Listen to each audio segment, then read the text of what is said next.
আমরা গভীর আস্থাশীল গণভোটের রায় এই বাংলার জমিনে একদিন ইনশাআল্লাহ বাস্তবায়ন হবে। গণভোটের রায় অপমানে অবহেলায় পরিত্যক্ত হবে না ইনশাআল্লাহ।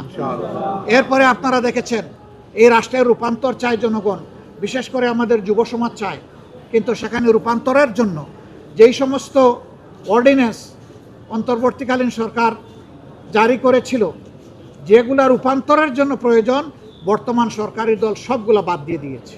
এগুলো তারা আলোচনার টেবিলেই আনে নাই। আমরা লড়াই করেছি, আমাদেরকে আলোচনার সুযোগ না দেওয়ার কারণে আমরা সংসদ থেকে বয়কট ওয়াকআউট করে আমরা বের হয়ে এসেছি। কিন্তু আমরা সংসদ ছেড়ে দেইনি কারোর জন্য, কারণ জনগণ আমাদেরকে রাগ করে বাইরে বসার জন্য ওখানে পাঠায়নি। জনগণ পাঠিয়েছে তাদের কথাগুলো বলার জন্য, তাদের সুখ দুঃখ ব্যথা বেদনার কথা বলার জন্যে। আরেকটা জিনিস আপনারা লক্ষ্য করেছেন, প্রথম দিনের বক্তব্যে স্পিকার মহোদয়কে অভিনন্দন জানাতে গিয়ে বলেছিলাম, মাননীয় স্পিকার, অতীতে এই সংসদে অনেকে নাচেছেন, গান গেয়েছেন, মানুষের চরিত্র হনন করেছেন, একে অন্যকে গালিগালাজ করেছেন। আমরা ওই সংস্কৃতিটা এই সংসদে আর দেখতে চাই না। আমরা দেখতে চাই সংসদ হবে রাষ্ট্রীয় কর্মকাণ্ড এবং উন্নয়নের কেন্দ্রবিন্দু।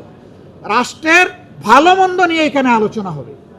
এদেশের স্বাধীনতা সার্বভৌমত্বকে কিভাবে সংহত করা যায়, যুব সমাজের হাতে কিভাবে কাজ তুলে যাওয়া যায়, বেকারত্ব কিভাবে দূর করা যায়, ইন্ডাস্ট্রিতে কিভাবে বিপ্লব আনা যায়, সেই বিষয়গুলো নিয়ে এখানে আমরা মনে করি যে আলোচনা হওয়া উচিত। আমি আপনাকে বিনয়ের সাথে অনুরোধ করছি যে ওই ধরনের চরিত্র হননমূলক কথা আপনি কাউকে বলতে দিবেন না। কিন্তু আমরা লক্ষ্য করেছি এই সংসদেও তার কিছু কিছু হলেও চর্চা হয়েছে। তবে হ্যাঁ, আগের মতো নয়।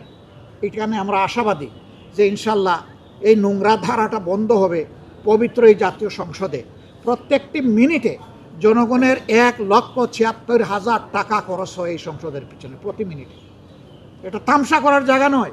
এটা আমার বাবার টাকায় চলে না, এটা কারো বাবার টাকায় চলে না, এটা জনগণের ট্যাক্সের টাকায় চলে। সুতরাং এখানে আমাদের দায় আছে, কথা বলতে এখানে হিসাব আছে, এখানে যা তা বলা যাবে না, এখানে জনগণের কল্যাণের জন্য কথা বলতে হবে। আমাদের লড়াই ভাই এই নীতির ভিত্তিতে ইনশাল্লাহ চলবে। তিস্তার জায়গায় তিস্তাকে অবশ্যই তার পাওনা দিতে হবে এবং এই মহাপরিকল্পনা বাস্তবায়ন করতেই হবে। এর ভিন্ন আমরা কিছু চাই না। আমি সংসদের ভিতরে কোন টোনে কথা বলেছি আপনারা দেখেছেন। আমাদের পজিশন এই ব্যাপারে একদম ক্লিয়ার। আর প্রথম যেটা বলেছেন যে পশ্চিমবঙ্গের যেটা হয়েছে, এটা পশ্চিমবঙ্গ না, দুনিয়ার যেখানে এরকম অপকর্ম হবে আমরা তার নিন্দা জানাই। শুধু ধর্মীয় পরিচয়ে কাউকে আঘাত করার অধিকার এই দুনিয়া কাউকে দেয় না, কোনো দেশের সংবিধানও দেয় না। কেউ যদি এটা করেন, মানবতার উপর এটা জুলুম এবং আমরা তার বিপক্ষে সবসময় আমাদের অবস্থান স্পষ্ট।